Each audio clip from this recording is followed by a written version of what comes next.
1984 by George Orwell. Chapter 8. From somewhere at the bottom of a passage, the smell of roasting coffee, real coffee, not victory coffee, came floating out into the street.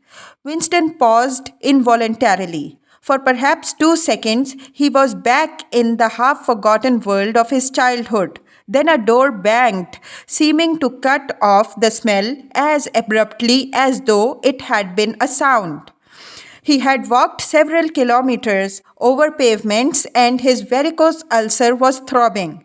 This was the second time in 3 weeks that he had missed an evening at the community center. A rash act, since you could be certain that the number of your attendances at the center was carefully checked. In principle, a party member had no spare time and was never alone except in bed. It was assumed that when he was not working, eating, or sleeping, he would be taking part in some kind of communal recreation. To do anything that suggested a taste for solitude, even to go for a walk by yourself, was always slightly dangerous. There was a word for it in Newspeak. Own life, it was called, meaning individualism and centricity. But this evening, as he came out of the ministry, the balminess of the April air had tempted him. The sky was a warmer blue than he had seen it that year, and suddenly the long, noisy evening at the center, the boring, exhausting games, the lectures, the creaking camaraderie, oiled by gin, had seemed intolerable. On impulse, he had turned away from the bus stop and wandered off into the labyrinth of London. First south, then east, then north again, losing himself among unknown streets and hardly bothering in which direction he was going.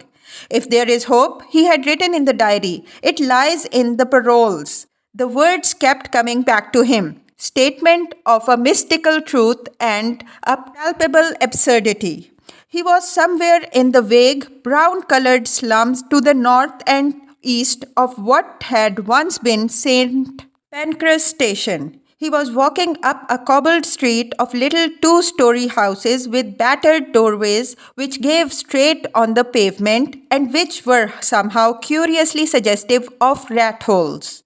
There were puddles of filthy water here and there among the cobbles. In and out of the dark doorways and down narrow alleyways that branched off on either side, people swarmed in astonishing numbers.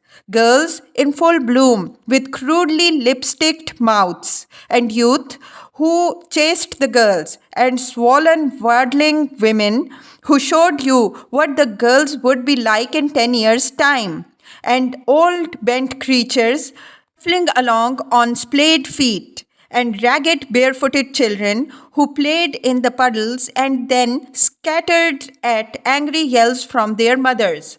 Perhaps a quarter of the windows in the street were broken and boarded up. Most of the people paid no attention to Winston. A few eyed him with sort of guarded curiosity. Two monstrous women with brick red forearms folded across their aprons were talking outside a doorway. Winston caught scraps of conversation as he approached. Yes, I say to her, that's all very well, I says. But if you'd have been in my place, you'd have done the same as what I done. It's easy to criticize, I says, but you ain't got the same problems as what I got. Ah, said the other, that's just it. That's just where it is. The strident voice stopped abruptly. The women studied him in hostile silence as he went past, but it was not hostility exactly, merely a kind of weariness, a momentary stiffening, as at the passing of some unfamiliar animal.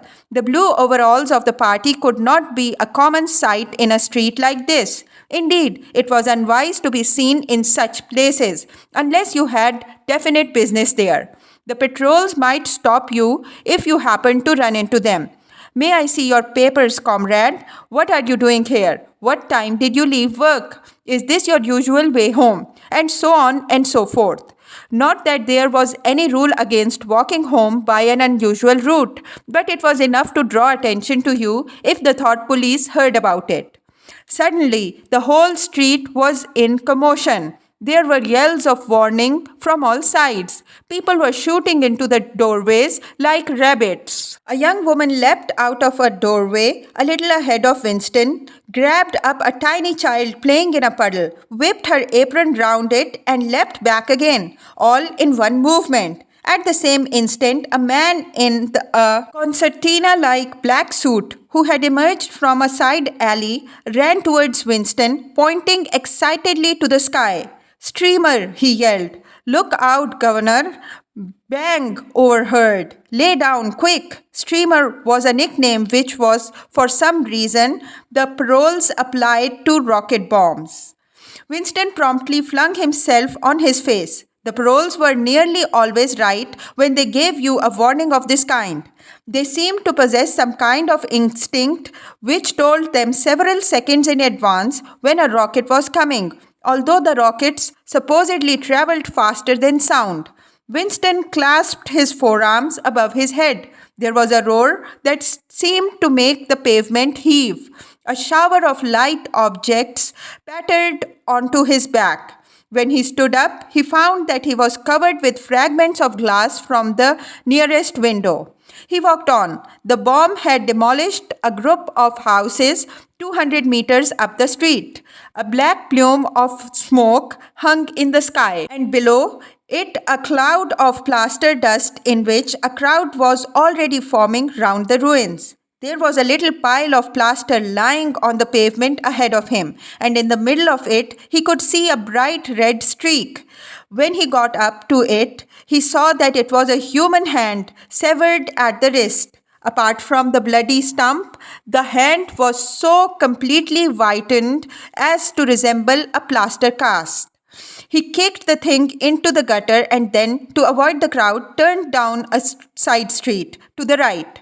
Within 3 or 4 minutes, he was out of the area which the bomb had affected, and the sordid swarming life of the street was going on as though nothing had happened. It was nearly 20 hours, and the drinking shops which the paroles frequented, pubs they called them, were choked with customers. From their grimy swing doors, endlessly opening and shutting, there came forth a smell of urine, sawdust, and sour beer. In an angle formed by a projecting house front, 3 men were standing very close together, the middle one of them holding a folded-up newspaper, which the other 2 were studying over his shoulder. Even before he was near enough to make out the expression on their faces, Winston could see absorption in every line of their bodies. It was obviously some serious piece of news that they were reading. He was a few paces away from them when suddenly the group broke up and 2 of the men were in violent altercation. For a moment they seemed almost on the point of blows. "Can't you bleeding well listen to what I say? I tell you, no number ending in 7 ain't one for over 14 months. Yes, it has then. No, it's as not. Back home, I got the whole lot of them. For over 2 years, wrote down on a piece of paper. I take them down regular as a clock. And I'll tell you, no number ending in 7. Yes, a 7 as 1. I could pretty well tell you the bleeding number. 407 it ended in. It was in February, 2nd week in February. February, your grandmother. I got it all down in black and white. And I tell you, no number. Oh, pack it up, said the third man. They were talking about the lottery. Winston looked back when he had gone 30 meters. They were still arguing with vivid, passionate faces. The lottery, with its weekly payout of enormous prizes, was the one public event to which the paroles paid serious attention. It was probable that there were some millions of paroles for whom the lottery was the principal, if not the only reason for remaining alive. It was their delight, their folly, their anodyne, their intellectual stimulant. Where the lottery was concerned, even people who could barely read and write seemed capable of intricate calculations and staggering feats of memory. There was a whole tribe of men who made a living simply by selling systems, forecasts, and lucky amulets. Winston had nothing to do with the running of the lottery, which was managed by the Ministry of Plenty. But he was aware, indeed, everyone in the party was aware, that the prizes were largely imaginary. Only small sums were actually paid out. The winners of the big prizes being non existing persons, in the absence of any real intercommunication between one part of Oceania and another, this was not difficult to arrange. But if there was hope, it lay in the paroles. You had to cling on to that. When you put it in words, it sounded reasonable. It was when you looked at the human beings passing you on the pavement that it became an act of faith. The street into which he had turned ran downhill. He had a feeling that he had been in this neighborhood before and that there was a main thoroughfare not far away. From somewhere ahead, there came a din of shouting voices. The street took a sharp turn and then ended in a flight of steps which led down into a sunken alley where a few stall keepers were selling tired looking vegetables. At this moment, Winston remembered where he was. The alley led out into the main street, and down the next turning, not 5 minutes away, was the junk shop where he had bought the blank book, which was now his diary. And in a small stationer's shop not far away, he had bought his pen holder and his bottle of ink. He paused for a moment at the top of the steps. On the opposite side of the alley, there was a dingy little pub whose windows appeared to be frosted over, but in reality were merely coated with dust. A very old man, bent but active with white moustaches that bristled forward like those of a prawn, pushed open the swing door and went in. As Winston stood watching, it occurred to him that the old man, who must be 80 at the least, had already been middle-aged when the revolution happened. He and a few others like him were the last links that now existed with the vanished world of capitalism. In the party itself, there were not many people left whose ideas had been formed before the revolution. The older generation had mostly been wiped out in the great purges of the 50s and 60s, and the few who had survived had long ago been terrified into complete intellectual surrender. If there was anyone still alive who could give you a truthful account of conditions in the early part of the century, it could only be a parole. Suddenly, the passage from the history book that he had copied into his diary came back into Winston's mind, and a lunatic impulse took hold of him. He would go into the pub, he would scrape acquaintance with that old man and question him. He would say to him, "Tell me about your life when you were a boy. What was it like in those days? Were things better than they are now, or were they worse?" Hurriedly, lest he should have time to become frightened, he descended the steps and crossed the narrow street. It was madness, of course. As usual, there was no definite rule against talking to paroles and frequenting their pubs, but it was far too unusual an action to pass unnoticed. If the patrols appeared, he might plead an attack of faintness, but it was not likely that they would believe him. He pushed open the door, and a hideous, cheesy smell of sour beer hit him in the face. As he entered, the din of voices dropped to about half its volume. Behind his back, he could feel everyone eyeing his blue overalls. A game of darts, which was going on at the other end of the room, interrupted itself for perhaps as much as 30 seconds. The old man, whom he had followed, was standing at the bar having some kind of altercation with the barman, a large, stout, hook-nosed young man with enormous forearms. A knot of others, standing round with glasses in their hands, were watching the scene.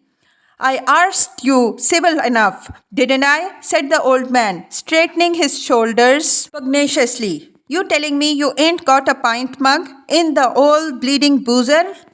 And what in hell's name is a pint? Said the barman, leaning forward with the tips of his finger on the counter. Arc at I'm call itself a barman and don't know what a pint is? Why, a pint's the half of a quart, and there's 4 quarts to a gallon. I've to teach you the ABCs next. Never heard of 'em, said the barman shortly. Liter and half liter. That's all we serve. There's the glasses on the shelf in front of you. I likes a pint, persisted the old man. You could a drawed me of a pint easy enough. We didn't have these bleeding liters when I was a young man. When you were a young man, we were all living in the treetops, said the barman, with a glance at the other customers.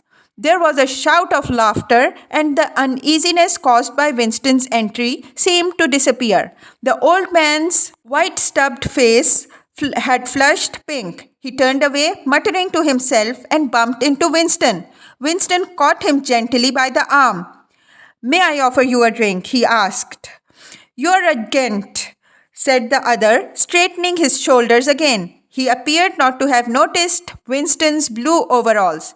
Pint, he added aggressively to the barman. Pint of wallop. The barman swiffed 2 half liters of dark brown beer into thick glasses, which he had rinsed in a bucket under the counter. Beer was the only drink you could get in parole pubs. The paroles were supposed not to drink gin, though in practice they could get hold of it easily enough. The game of darts was in full swing again, and the knot of men at the bar had begun talking about the lottery tickets. Winston's presence was forgotten for a moment. There was a deal table under the window where he and the old man could talk without fear of being overheard. It was horribly dangerous, but at any rate, there was no telescreen in the room, a point he had made sure of as soon as he came in. He could a drawed me of a pint, grumbled the old man as he settled down behind a glass. A half-liter ain't enough. It don't satisfy, and a whole liter's too much. It starts my bladder running, let alone the price. You must have seen great changes since you were a young man, said Winston tentatively. The old man's pale blue eyes moved from the darts board to the bar, and from the bar to the door of the gents, as though it were in the bar room that he expected the changes to have occurred. The beer was better, he said finally, and cheaper. When I was a young man, mild beer, wallop we used to call it, was 4 pence a pint. That was before the war, of course. Which war was that? Said Winston. It's all wars, said the old man vaguely. He took up his glass and his shoulders straightened again. Here's wishing you the very best of health. In his lean throat, the sharp-pointed Adam's apple made a surprisingly rapid up and down movement, and the beer vanished. Winston went to the bar and came back with 2 more half-liters. The old man appeared to have forgotten his prejudice against drinking a full liter. You are very much older than I am, said Winston. You must have been a grown man before I was born. You can remember what it was like in the old days, before the revolution. People of my age don't really know anything about those times. We can only read about them in books, and what it says in the books may not be true. I should like your opinion on that. The history books say that life before the revolution was completely different from what it is now. There was the most terrible oppression, injustice, poverty, worse than anything we can imagine. Here in London, the great mass of people never had enough to eat from birth to death. Half of them hadn't even boots on their feet. They worked 12 hours a day. They left school at 9. They slept 10 in a room. And at the same time, there were a very few people, only a few thousands, the capitalists, they were called, who were rich and powerful. They owned everything that there was to own. They lived in great gorgeous houses with 30 servants. They rode about in motor cars and 4-horse carriages. They drank champagne. They wore top hats. The old man brightened suddenly. Top hats, he said. Funny you should mention them. The same thing came into my head only yesterday. I don't know why. I was just thinking, I ain't seen a top hat in years. Gone right out. They have. The last time I wore one was at my sister in law's funeral. And that was, well, I couldn't give you the date, but it must have been 50 years ago. Of course, it was only aired for the occasion. You understand? It isn't very important about the top hats, said Winston patiently. The point is, these capitalists, they and a few lawyers and priests and so forth who lived on them, were the lords of the earth. Everything existed for their benefit. You, the ordinary people, the workers, were their slaves. They could do what they liked with you. They could ship you off to Canada like cattle. They could sleep with your daughters if they choose. They could order you to be flogged with something called a cat o' nine tails. You had to take your cap off when you passed them. Every capitalist went about with a gang of lackeys who, the old man brightened again. Lackeys, he said. Now there's a word I ain't heard since ever so long. Lackeys. That regular takes me back. That does. I recollect, donkeys years ago. I used to sometimes go Hyde Park of a Sunday afternoon to hear the blokes making speeches. Salvation Army, Roman Catholics, Jews, Indians, all sorts there were. And there was one bloke, well, I couldn't give you his name, but a real powerful speaker he was. He didn't half give it them. Lackeys, he says, lackeys of the bourgeoisie, flunkies of the ruling class, parasites, that was another of them, and hyenas, definitely called them hyenas. Of course, he was referring to the Labour Party, you understand. Winston had the feeling that they were talking at cross purposes. What I really wanted to know was this, he said. Do you feel that you have more freedom now than you had in those days? Are you treated more like a human being? In the old days, the rich people, the people at the top, the House of the Lords, put in the old man reminiscently. The House of the Lords, if you like. What I'm asking is, were these people able to treat you as an inferior simply because they were rich and you were poor? Is it a fact, for instance, that you had to call them sir and take off your cap when you passed them? The old man appeared to think deeply. He drank off about a quarter of his beer before answering. Yes, he said, they liked you to touch your cap to them. It showed respect, like, I didn't agree with it myself, but I'd done it often enough. Had to, as you might say. And was it usual? I'm only quoting what I've read in history books. Was it usual for these people and their servants to push you off the pavement into the gutter? One of them pushed me once, said the old man. I recollect it as if it was yesterday. It was boat race night, terribly rowdy they used to get on boat race night, and I bumps into a young bloke on Shaftesbury Avenue. Quite a gent, he was. Dress shirt, top hat, black overcoat. He was kind of zigzagging across the pavement, and I bumps into him accidental like. He says, why can't you look where you're going? He says. I say, you think you've bought the bleeding pavement? He says, I'll twist your bloody head off if you get fresh with me. I says, you're drunk. I'll give you in charge in half a minute. I says, and if you'll believe me, he puts his hand on my chest and gives me a shove as pretty near sent me under the wheels of a bus.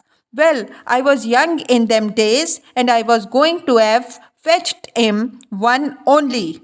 A sense of helplessness took hold of Winston. The old man's memory was nothing but a rubbish heap of details. One could question him all day without getting any real information. The party histories might still be true. After a fashion, they might even be completely true. He made a last attempt. Perhaps I have not made myself clear, he said.